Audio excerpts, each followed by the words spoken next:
每个企业都跟我们的生命一样，我们会在生意上感到绝望、迷失，或者是太多选择。当然，我们会走到成功的道路上。每逢星期一到星期五上午10点和下午3点，我们都会邀请 Singapore Excellent Award 的得主上我们的节目，跟我们分享他们的心路历程，还有他们的成功的道路。这个节目是由 Singapore Enrich Group 荣誉呈现。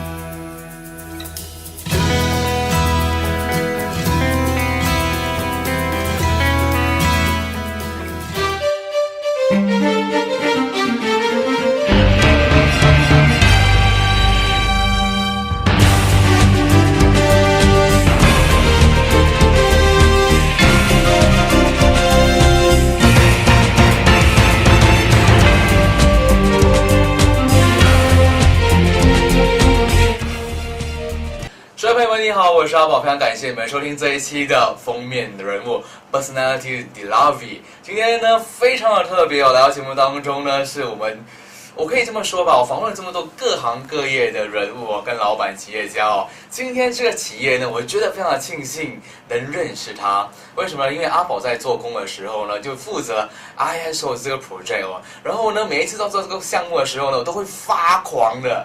今天呢，很开心邀请到，那就是来自 DAS Certifications Singapore Private Limited 的 Francis 来到节目当中，跟我们介绍一下他的企业。Hi Francis, how are you? Hi Nick. Yeah. Hi Francis. I've mentioned earlier that I'll grow nuts whenever I come to ISO project itself. But I understand that your main source of your primary source of business or product itself is relating to ISO project, correct? Oh, interesting. So I hear your beginning speech that you are actually involved in ISO. How are you actually involved in that? Wow, I was just purely doing the administration work itself. I used to be from a local hospital itself and doing some administrating work itself for them. Yeah. And so moving ahead, as in like when it comes to ISO, the mention of these 3 alphabets, ISO.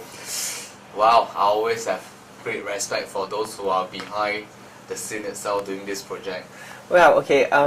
ISO actually stands for International Standards of Organization, and some internal joke also is that I say only so basically it's how the company document its procedures and how they actually execute it. Yes, DAS certification is actually one of the certification service providers for this trade.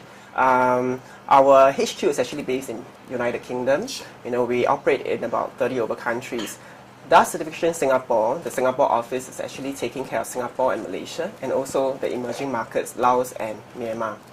So we are one of the 11 certification bodies under Spring Singapore, and also one of the 5 participating service vendor with Spring Singapore, which means that we can actually help companies apply for this grant to implement ISO systems.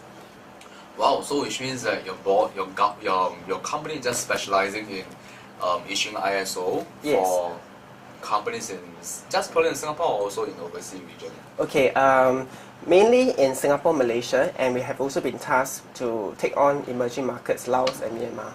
All done by you? Yes, that's right. Wow, that's very impressive. Earlier, because prior to our recording itself, I was have a short discussion with Francis, and we understand that Francis, by nature, is accountant trained. So how do you manage to get into this industry? This is also interesting. Actually, in this industry, it is very much dominated by engineers. So I think even today, a lot of the competitors out there probably also may not be aware that I'm actually from accountancy profession. So it started a long way. First being, back in 2003, when I started my first accounting business on my own, I wanted to have this business that is actually different from my competitors. So something to improve on the branding and to showcase to our customers that we have this quality assurance. So after looking around, I decided that I want to get the company ISO 9001 certified. So that was how it is. And along the way, from there, I learned the tricks on how to actually help companies implement ISO and eventually move into this trade. Wow, so do you have any shortcuts to succeed in this industry? Because since you say that most of your competitors are engineer trained and you by profession are an accountant. I think this is a good one in the sense that I think I was lucky in a way because we came in and I set up DAS certification in late November 2007, and within a short 5 years, I think now we are ranked among the reputable industry brand providers for this trade. So, well, if you ask me what does the trick, perhaps is that, well, being from accountancy and law training background helps because a lot of people, when they actually run the businesses, they focus very much on sales and marketing. So I was very much a backroom person, but I learned from the backroom, I shift myself forward to do marketing and sales. But while growing the business, I never forget that, you know, the importance of backroom operations, partly because of my background. So I think that helps, you know, and it helps to have a good structure in the backroom, you know, that allow the business to go on. We also understand that you have been in this business for the last 5 years itself. Can you share with us maybe some of the memorable business deals or clients that you have encountered along the way? Okay, interesting business deals. Okay, in fact, I think every client is unique to us, you know, because sometimes, you know, in meeting up the clients, we actually learn a lot from them as well, be it SME or MNC. You know, we work with many different businesses, including, you know, Capital Energy Group, MNCs or government bodies, PUB, HDB, or the SME companies. But we have a lot to learn, you know, not just they from us, but we from them as well. Sure. You also mentioned much earlier saying that from back end work you have moved forward to do sales and marketing. Yeah. But you see, people like myself, I'm in the sales industry. I've been doing sales since the age of 13. So I'm so used to doing sales and marketing. But for someone like you have been trained as an accountant, and you also mentioned it in law earlier. So for you to come forward to do sales and marketing, would that be a challenge for you along the way itself? Wow, it is definitely a challenge. You know, being from an accountancy trade, and you know, when I started off running my business at a young age, you know, tend to be a bit ambitious in a sense, and think that when I look at the sales and marketing people, I always have this thinking that they do nothing, just walk around, go out and meet customers, and yeah, and for people like us, you know, in the accountancy trade, sit in the office, you know, 6 hours overtime, and we clear all the shit behind, you know. So I always have this unjustified feeling against marketing and sales people. But it was only then, when I started doing marketing and sales, that I realized that, you know, while they look very do nothing type, you know, but they do have a lot of challenges in front of them, you know, they have the sales targets to meet, you know, and yeah, and a lot of other pressures where they face from clients as well. So was an interesting moment. Yeah. Thank you for understanding us. Finally. Yeah, do you know that? Because I'm always doing a frontline itself. Yeah. So when I started my own business, I had to move backward. Yeah. Then I realized that, hey, back end work is really not for me itself. Just like I have a lot of friends who are engineer trained. My partners are also engineer trained. So when they come to move forward to do so, I say, hey, Nick, it's really not my cup of tea itself. Yeah. But you have mentioned that prior to that you also have started other business. Would it be okay for you to share with us your experiences in these few businesses before you proceed to DAS certification Singapore Private Limited? Okay. My very first adventure was started in 2001. This is a partnership business. So I started it with a friend who invited me in, but I was more of a passive investor. Sure. So that venture was a hard lesson learned because, you know, shortly after graduate, you know, and you save up your money, you know, and everything just went into the business, and within 2 years, I think the business went disarray, you know, and in fact my partner kind of ran away. Yes, that's right. So, but being young, you know, I still feel very indignant. I feel that I'm capable of enough to do it. Definitely. So I didn't give up, you know. So in 2003, I quitted my full-time job. You know, then I was working at with Singapore Airlines as the regional accountant. I quitted my full-time job, and I decided, you know, to come out to salvage the company. That's why when people say that they started business from zero, I probably started it, from negative. Yeah, that's right. But don't you have any objections from your loved ones, your family, as in you have a good job, a well-paid job with SIA. So what give you the guts or what give you the courageous to quit them and quit the job and to join Kung Fu Force in your business? Well, I think it's sheer guts lah at a young age, and 不知天高地厚. Yeah, so that's the thing. But when people ask me, to look back, to say whether I have any regrets, my answer is actually no, of course. But there are others who have asked me, if time were to reverse, will I do it again? My answer is also a no. You won't do it again? Yeah, I wouldn't do it again. There are actually a lot of sacrifices that need to be made along the way, because like what you mentioned, you probably have to spend less time with your loved ones, your family, because all your head, just focus onto the business for 13, 14 hours a day, and you had to really slog your guts out for many years. So, but of course, now that things are cleared and we have already become a recognized brand in the industry, nothing else need to be said. What's there to be regret? But looking back, if you ask me to restart the journey, I'll really hesitate. On the not once but many occasions itself. Yeah, correct. Because as you mentioned, along the way itself, the sacrifices that we have made is definitely worth a lot. As in the time with our loved ones, a lot of opportunity costs and stuff like that along the way itself. So moving forward, what do you see for yourself, or even what do you see for your own company then in the next perhaps 5-10 years? Okay, there are actually a lot of growth plans out there, and I think we have been lucky enough, with the right strategy in place, have built up a good core team. So there are a lot of plans that are actually going ahead. Most importantly is that, for the near future, we're actually focusing on Malaysian market and also the emerging markets. For Singapore market itself, I think we have already become one of the most preferred brand when companies think of gaining ISO certification. Yeah. Wow, I think that's very impressive. No, I think I have to thank my good team that's behind the whole work as well. Sure. Now we all know that success not only just by individual player, it also contributed by a group of team player itself. So could you share with us, as in what is your strength and weaknesses, and how does your team comes in to complements you? Okay, what's my strength and my weaknesses? Okay, that's interesting. Okay, basically, I think I'm quite a private person, I do not really enjoy much limelight, like I was chatting with you earlier, except where it needs to bring my business to where it goes.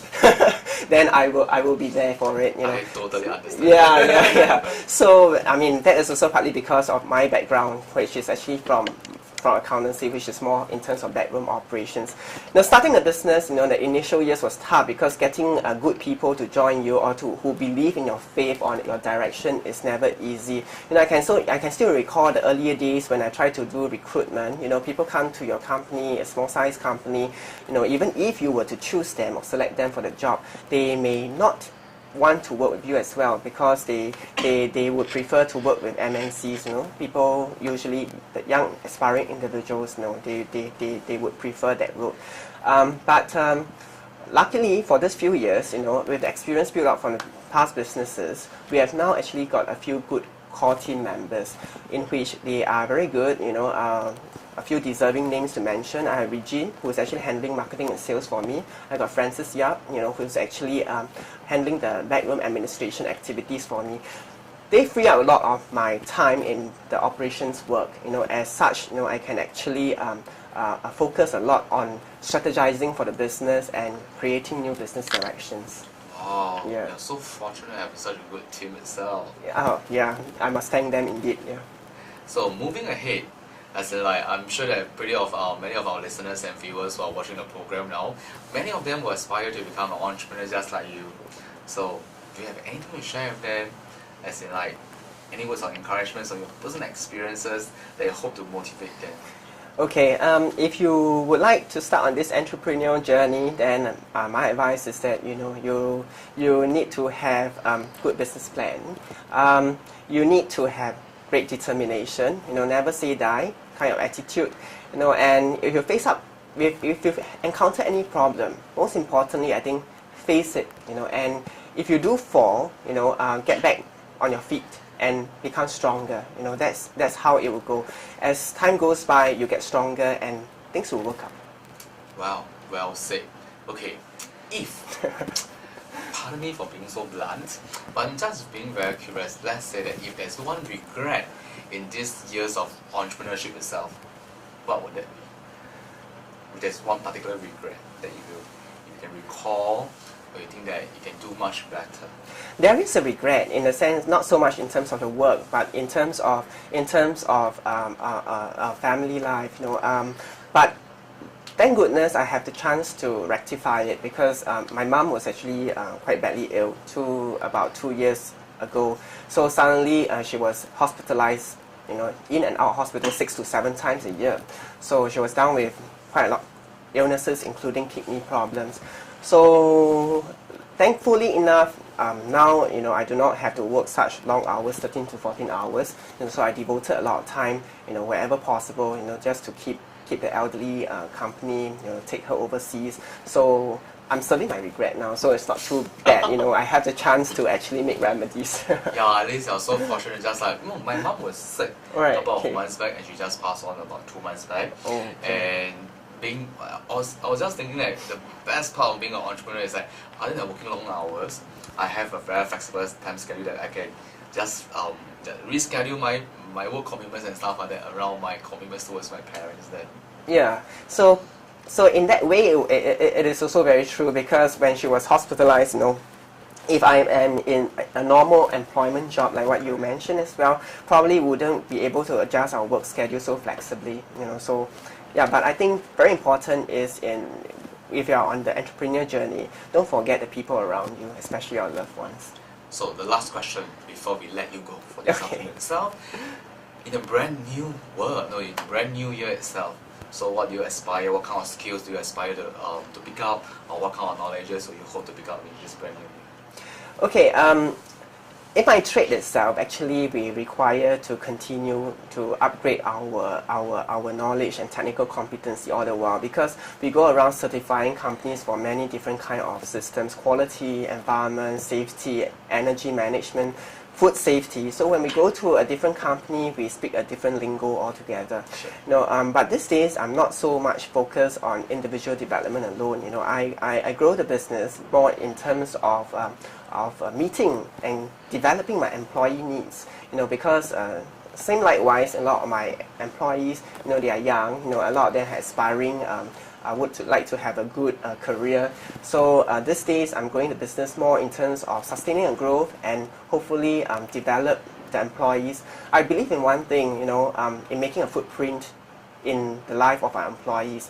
So when they are with you, you can actually develop a career. That would be great. But if they so decide to leave the company, hopefully you have also left a footprint in them, such that when they leave, they actually leave and do greater things out there. Wow, this is really a great vision of yours. I think that is part of itself. Thank you for contributing that, and I hope that will be part of my 2013 goals and target for myself also. I hope to retire early. I hope to retire by the age of 40. Wow, that is more aspiring than me. I'm hoping to do that by 45.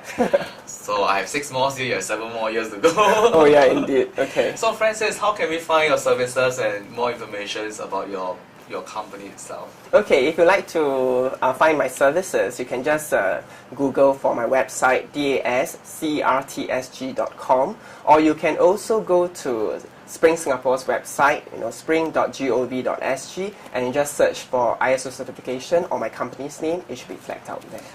As you mentioned earlier, that you're only one of 10 appointed service providers. 11, yeah, from Spring, yes. Spring itself. So a company that may endorsed by Spring, you can be sure of the quality and the services that you guys provide for your clients. Yeah, we will continue to uphold that service as well. Thanks a lot, Francis, for coming on our show for this afternoon itself. 非常感谢来自 DSS Certification Singapore Private Limited 的 Francis 来到节目当中接受我们今天的访问。我们下一期再见。